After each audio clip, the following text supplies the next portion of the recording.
This is skin oil and a gua sha, so let's open it up and check it out. And it is a rose and vitamin E face and body oil. Is it open? So I'll tear it open and we'll check it out.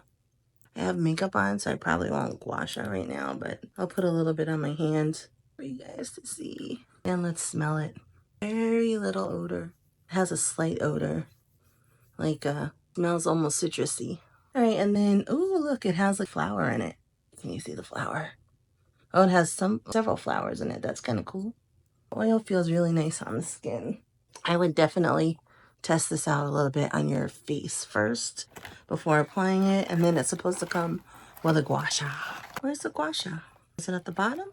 Is it missing the gua sha? That's the bottom. Sneaky.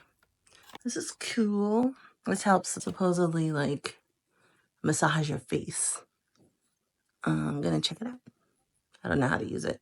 But so far, the oil feels really nice and it's absorbed pretty well. And it has a really nice soft, I guess maybe rose or citrusy smell. But so far so good. Thanks.